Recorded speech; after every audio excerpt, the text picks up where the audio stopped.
The 1970s kitchen was a playground for bold flavors and wild combinations. From creamy casseroles to crazy Jell-O creations, the era left its mark. Ready for a flavorful trip back in time? Here are 20 iconic 1970s recipes you absolutely must try before you passed away. Let's rediscover the unforgettable, quirky tastes that defined the decade. Savory Jell-O salad with cheese. Alright, let's kick things off with a real head-scratcher, a dish that perfectly encapsulates the sometimes baffling culinary landscape of the 70s. Remember savory Jell-O salad? With cheese?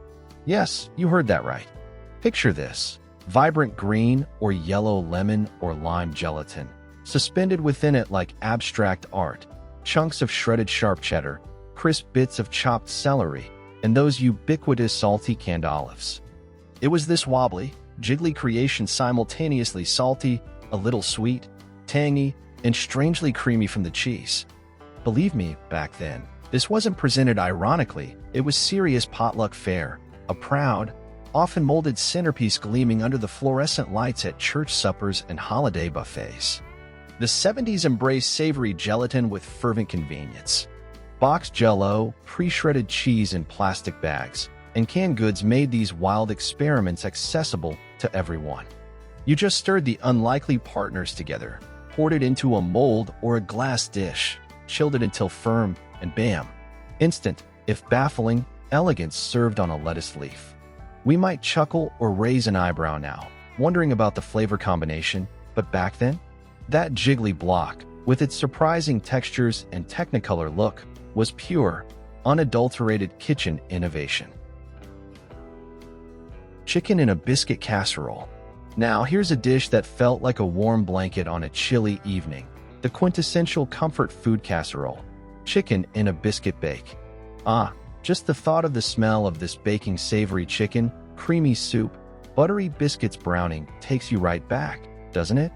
At its heart, it was beautifully simple: tender shredded chicken, often leftover roasted chicken, swimming happily in a rich, creamy sauce, almost always born from a can of condensed cream of chicken or cream of mushroom soup, maybe thinned with a little milk.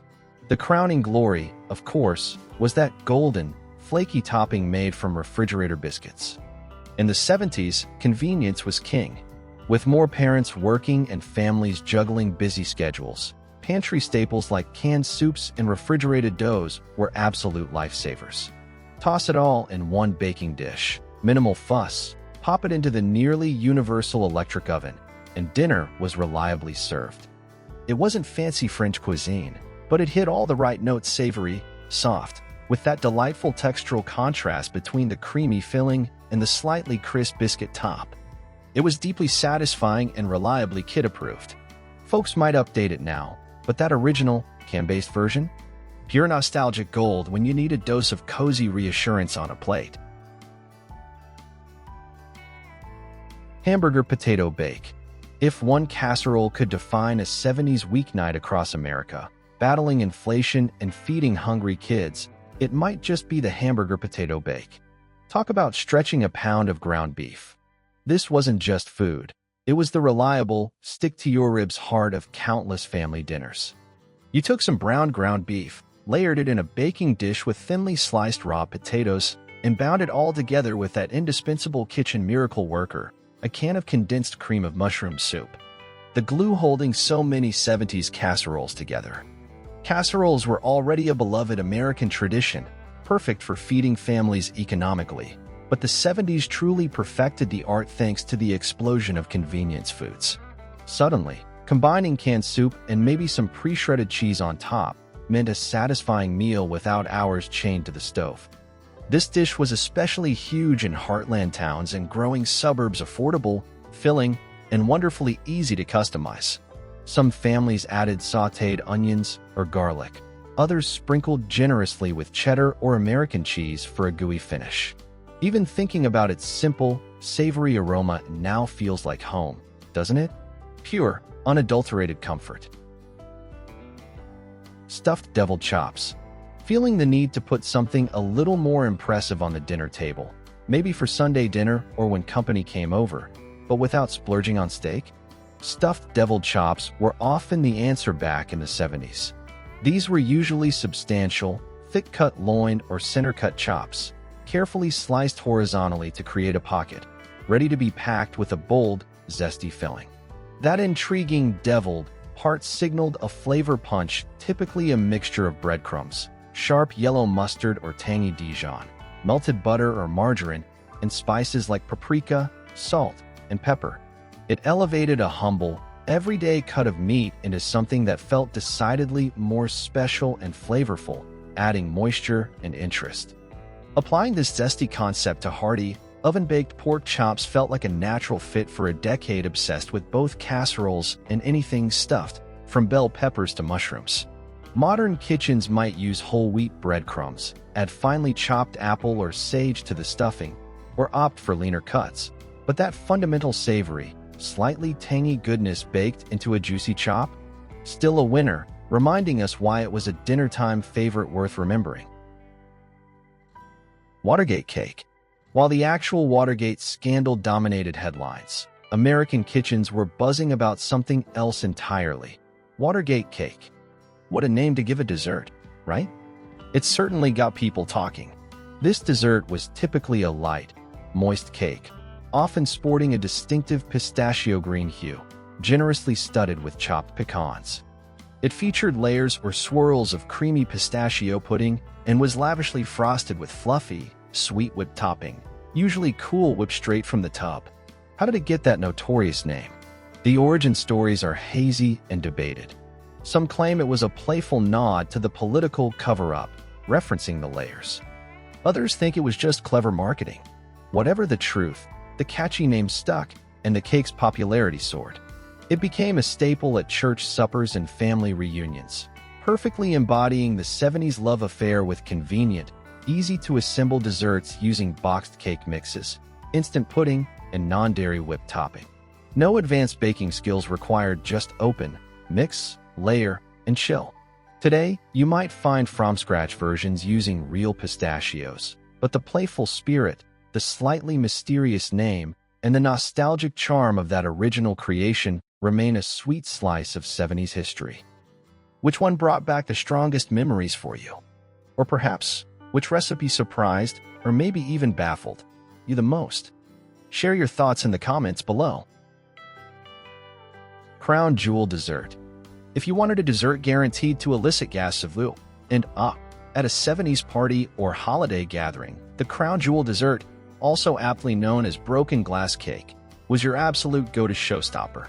Imagine the visual impact: shimmering, jewel-toned cubes of different flavored fruit Jell-O, suspended dramatically within a creamy, opaque, often lemon or pineapple-flavored base. It truly looked like edible stained glass, especially when unmolded from a fluted ring mold. It was visually stunning, incredibly fun to eat with its contrasting textures, and honestly, pretty simple to assemble, making it a smash hit for everything from Christmas dinner to church potlucks. Americans were deeply enamored with gelatin's versatility back then, evolving simple molds into elaborate creations. For this masterpiece, you'd prepare several boxes of Jell-O, let them set firmly, cut them into neat cubes, and then gently fold these colorful jewels into a base mixture, typically lemon Jell-O dissolved and combined with whipped topping, Cool Whip again, and sometimes enriched further with softened cream cheese for extra body. More than just pretty, it was practical, no baking required, impressive looking, and easily served a crowd. That playful, slightly over-the-top, brightly colored aesthetic is pure 70s dessert magic. Cheese Soufflé Loaf.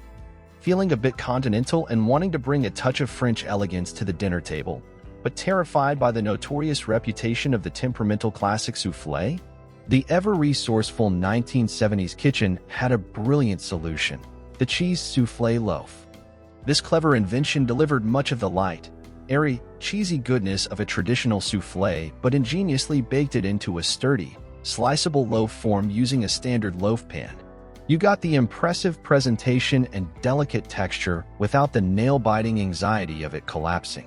This dish emerged during a time when American home cooks were increasingly fascinated by French cuisine. But a real soufflé? too daunting for many. This loaf version offered similar savory flair with significantly less fuss and risk. The ingredients were usually simple pantry staples: eggs, flour, milk, butter, and crucially, lots of cheese, often sharp cheddar for a pronounced flavor, perhaps mixed with Swiss or Gruyere for meldability. A dash of paprika for color or some dry mustard for tang was common. It held its golden, high-rising shape beautifully. Today's cooks might swap flour or add spinach, but that original cheesy, puffy, yet reliably sliceable loaf remains a delicious reminder of clever 70s culinary problem-solving.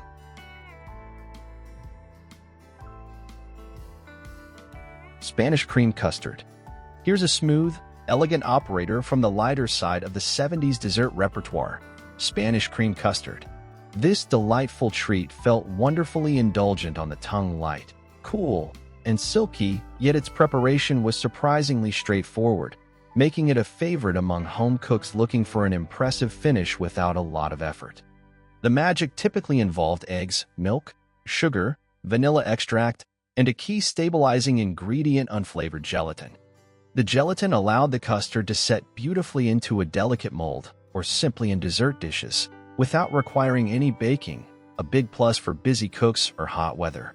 While traditional custards were timeless, the 70s saw a growing interest in lighter, quicker dessert options, and Spanish cream fit the bill perfectly. It delivered comforting, creamy texture with an elegant wobble, easily customizable with different flavorings like lemon or orange zest or almond extract.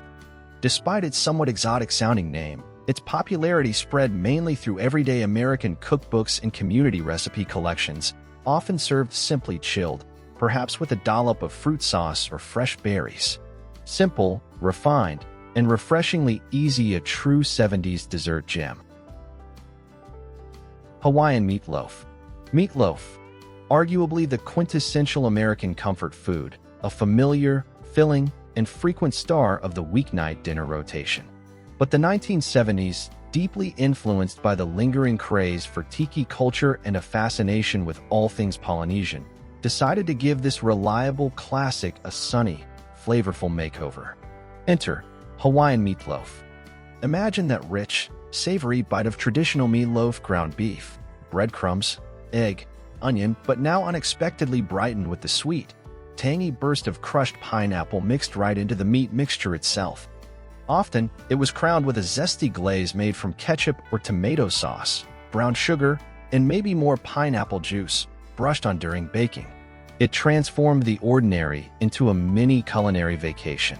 This wasn't just about new flavors. It was about bringing fun and novelty to the table. Thanks to the accessibility and affordability of canned pineapple, a pantry staple, it became the go-to ingredient for adding that tropical twist. Hawaiian meatloaf delivered. It was still cozy and satisfying, but just different enough, with that sweet-savory interplay, to feel fresh and exciting. While today's cooks might use lean ground turkey, that original spirit classic meatloaf with a sunny, pineapple-kissed twist still offers a delightful bite of retro flair. Bologna Cups. Okay, time to celebrate some real thrifty genius from the 70s playbook. If you grew up in that era, you likely encountered the amazing Bologna Cup. This wasn't haute cuisine. This was pure kitchen ingenuity born from necessity and a playful spirit. You simply took a standard slice of bologna, that ubiquitous, affordable lunch meat staple, pressed it firmly into a regular muffin tin cup, and baked it for a short time until the edges curled up and crisped, forming a neat little edible container.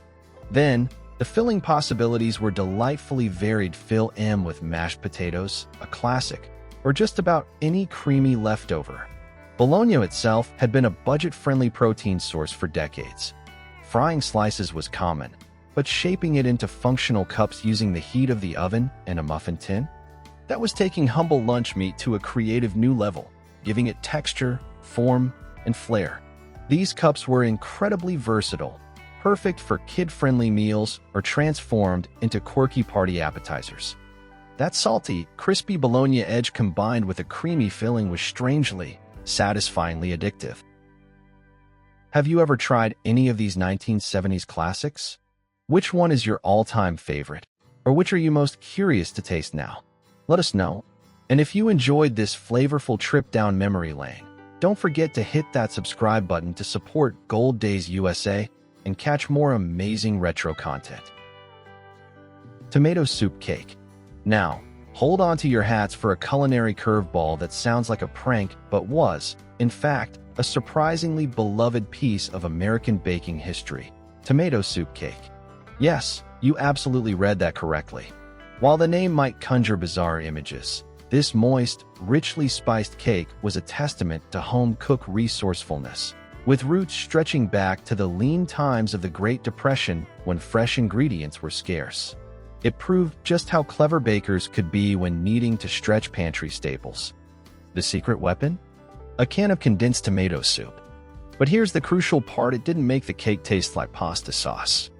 Instead, the soup's acidity and subtle savory notes miraculously worked to enhance the warm, aromatic spices typically used, while also contributing incredible moisture and a tender crumb, often replacing some of the fat or eggs.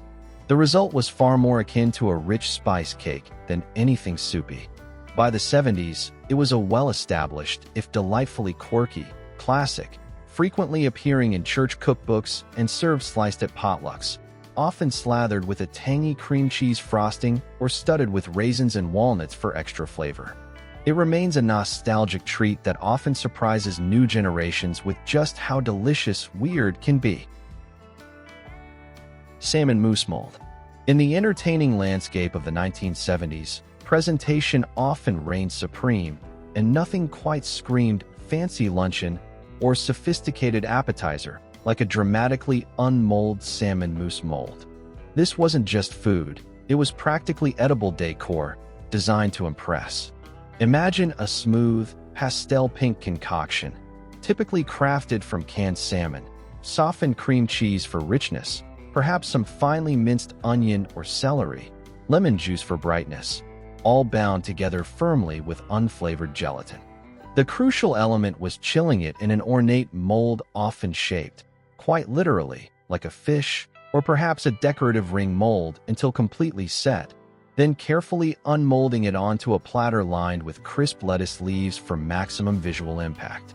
It might sound somewhat unusual to modern palates, but back then, this gelatin-based creation signaled a certain level of culinary sophistication. Molded dishes felt inherently elegant, and thanks to readily available convenience items like canned salmon and boxed gelatin, any home cook could achieve this seemingly extravagant result. The cream cheese helped mellow the canned fish flavor, yielding a smooth, rich, yet surprisingly delicate texture. A true retro showpiece. Peanut butter bread. Peanut butter was already an undisputed champion in 70s kitchens, the star of countless school lunches, spread thickly on morning toast, or baked into cookies. But one particularly comforting recipe from that era brought peanut butter to the table in a different, yet equally beloved form: peanut butter bread. This wasn't your airy sandwich loaf. It was a dense, moist, wonderfully nutty quick bread, made tender with peanut butter's natural oils and incredibly easy to whip up. Its beauty lay in its simplicity. Typically just flour, baking powder for lift, sugar, milk, and egg perhaps, and, of course, a generous scoop of creamy or crunchy peanut butter providing the dominant flavor. It usually came together quickly in one bowl, required no kneading, just mix, pour into a loaf pan, and bake. That straightforwardness made it a huge winner during a time when convenience was highly valued. It remained popular because it was practical, affordable using pantry staples, and offered a unique, satisfying flavor profile. Some families enjoyed it slightly sweeter, others kept it more savory. Served sliced, maybe warm from the oven, slathered with butter, more peanut butter, or jam, it was a comforting slice of home and delicious proof that even the humblest ingredients can create something truly special. Church supper hot dish. Travel to the heartland of America, particularly the upper Midwest, and you'll encounter a culinary institution, a casserole that's practically synonymous with community gatherings: the church supper hot dish. Often simply called hot dish, this is far more than just a meal. It's a warm hug in a baking dish, a symbol of comfort, community, and potluck practicality, built to feed a crowd generously using reliable pantry staples. The classic, most iconic version typically starts with a base of brown ground beef, perhaps mixed with chopped onions. This is then combined with a canned vegetable, often corn or green beans, all enveloped in a creamy, savory sauce usually derived from condensed cream of mushroom or cream of chicken soup. This mixture is spread evenly in a large casserole dish. But the real star, the undisputed, universally adored crowning glory? That magnificent, golden brown, perfectly crispy topping of frozen tater tots, arranged in neat rows across the entire surface. Baked until the tots are crunchy and the filling is bubbly, that final layer sealed its reputation as a beloved family favorite. By the 70s, this dish represented affordable, hearty, shareable food perfect for church basements, family reunions, or just a cozy Tuesday night. Pure Midwest hospitality, served hot. Savory liver loaf. All right, let's venture into territory that might make some modern diners a bit squeamish, but was a practical reality on many 1970s tables. Savory liver loaf. This dish wasn't typically served for its glamour, but rather stemmed from a combination of long-standing culinary tradition and economic necessity. Essentially a meatloaf variation, it utilized ground liver, most commonly beef or chicken liver, mixed with familiar binders and flavorings like breadcrumbs or cracker meal, finely chopped onions, eggs, and various seasonings. Organ meats like liver had been valued for centuries for their dense nutritional profile. Crucially, during periods of economic strain, as often seen in the inflationary 70s, liver was frequently one of the most affordable sources of animal protein available. Now, liver possesses a distinct, strong flavor that wasn't universally loved. That's precisely why creative home cooks got clever. Baking it into the familiar, comforting shape of a loaf made it seem less intimidating, especially when seasoned assertively to counterbalance the dominant liver taste. A dash of pungent mustard, savory Worcestershire sauce, or herbs like sage helped to mellow the flavor. Savory liver loaf reflected a time when nose-to-tail eating wasn't a trendy movement, but simply standard, resourceful kitchen practice. It was usually served hot, sliced thickly, often accompanied by mashed potatoes and rich brown gravy. It remains a taste of practical, frugal cooking from a bygone era. Corned beef hash bake. Corned beef hash, that quintessential diner staple. The classic way to use up leftover corned beef and potatoes, received a cozy, convenient, oven-baked transformation popular in the 1970s, the corned beef hash bake. This clever evolution turned a humble, skillet-fried dish into something substantial enough for a family breakfast or even a crowd-pleasing brunch favorite. Traditional hash itself, a hearty mixture of chopped corned beef, very often the canned variety, diced potatoes, and sautéed onions, has deep roots and thrifty, no-waste cooking, a smart, economical way to stretch leftovers. The widespread availability of canned corned beef cemented hash's place in post-war American kitchens. But then came the 1970s, the golden age of the casserole. One-dish meals were in high demand. Naturally, hash got the casserole treatment. Home cooks began layering their favorite hash mixture into a baking dish. Often, they'd create little wells in the hash and crack fresh eggs directly into them before baking. A generous sprinkling of shredded cheese, typically sharp cheddar or American, over the top was almost mandatory, melting into a glorious golden crust as it baked until everything was hot, bubbly, and utterly irresistible. It was pure, hearty comfort food, steeped in culinary history but perfectly adapted for the casserole crazy decade. Cream cheese and olive sandwiches. Step into a 1970s social gathering, an afternoon bridge club meeting, a baby shower, or a neighborly coffee clutch, and you'd almost certainly encounter an array of delicate, crustless finger sandwiches. Among the usual suspects, one particularly popular standout was the cream cheese and olive sandwich. Its beauty lay in its simplicity, yet it delivered a sophisticated savory punch. The base was smooth, rich, tangy cream cheese, which had firmly established itself as a versatile kitchen staple.